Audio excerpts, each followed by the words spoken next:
یہ بات صحیح ہوتی، یعنی جتنے بھی لوگ یہ کہتے ہیں کہ تعویذ باندھنے سے ہم کو یہ فائدہ ہوا، درگاہوں کے پاس جانے سے یہ فائدہ ہوا، نیاز کرنے سے یہ فائدہ ہوا، نظر ماننے سے یہ فائدہ ہوا، فلاں درگاہ کے پاس جا کے جھکنے سے یہ فائدہ ہوا، منت ماننے سے یہ فائدہ ہوا، یہ کڑا لٹکانے سے فائدہ ہوا، یا پھر یہ تختیاں لٹکانے سے یہ فائدہ ہوا، جتنے بھی لوگ فائدہ ہوا بولتے ہیں نا، تو پھر اتنا فائدہ یہ تعویذوں سے، نیمبوؤں سے، ناریلوں سے، کڑوں سے، بھلاموں سے ہو جا رہا، تو پھر ڈاکٹرز کی کیا ضرورت تھی، ہاسپٹلز کی کیا ضرورت تھی؟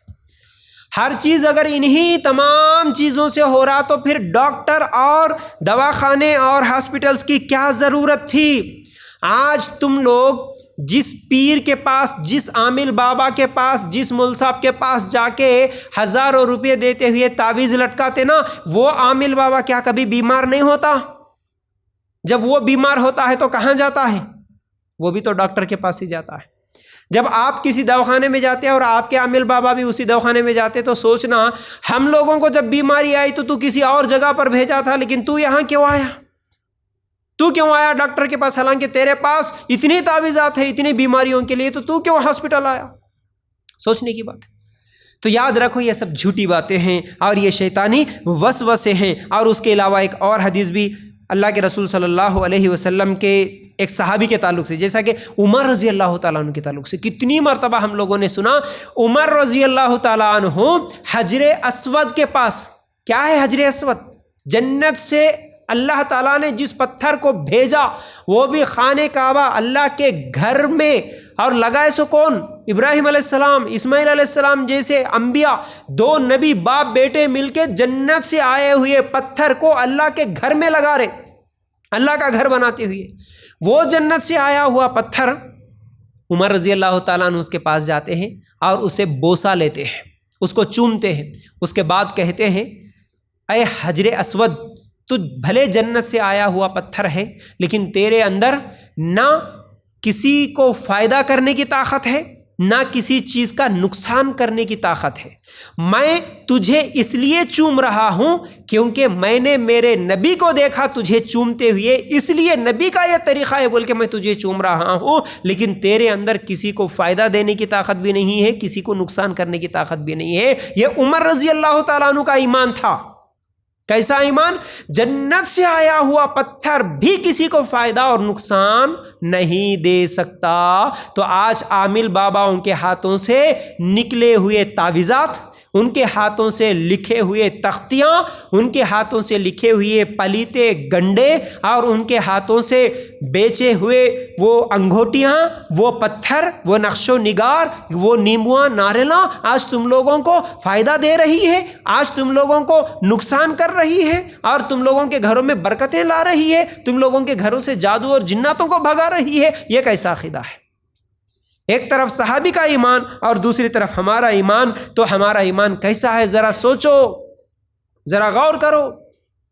عجیب عجیب چیزیں آج، ہمارے صحابہ کا ایمان کیسا تھا اور ہمارا ایمان کیسا ہے؟ یاد رکھو، کوئی بھی چیز ہم ڈاکٹر کے پاس بھی جاتے ہیں، جیسا کہ میں اس سے پہلے قرآن کی آیتیں بھی آپ لوگوں کے سامنے رکھا، بھروسہ ہمارا اللہ پر ہونا، نہ نیمبو، ناریل، تعویذ، دھاگے، نہ ڈاکٹر کی دوائی۔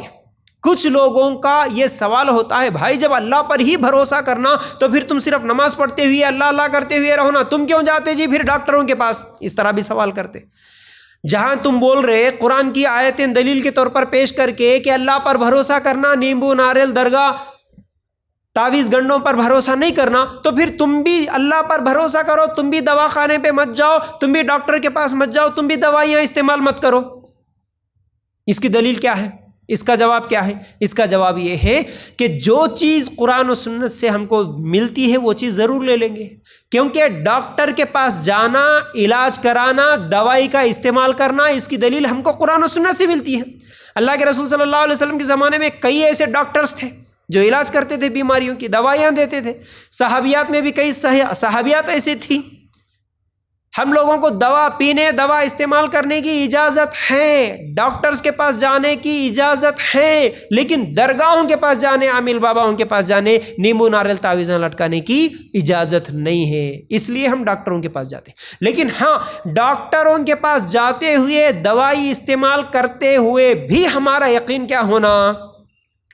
ڈاکٹر کی دوائی میں شفا نہیں ہے. ڈاکٹر جو ٹیبلٹ دیا، جو ٹانک دیا، اس میں شفا نہیں ہے. شفا اللہ کے ہاتھ میں ہے. ہم جب بھی ڈاکٹر کے پاس جاتے ہیں کبھی یہ نہیں بولنا نہیں جی انہیں بہت اچھا ڈاکٹر ہے اس کے پاس گئے تو بیماری کم ہو جاتی، انہوں دیے سو دوائیاں کھائے تو بیماری کم ہو جاتی. نہیں، ان کے پاس جانے سے بیماری کم نہیں ہوتی. ان کے پاس جانا ایک سبب ہے، ایک ذریعہ ہے. انہوں دیے سو دوائی میں، انہوں دیے سو علاج میں اللہ اگر شفا رکھا تو میری بیماری کو شفا ملتی ہے. یہ ہمارا عقیدہ ہونا. اس لیے کبھی یہ مت بولو.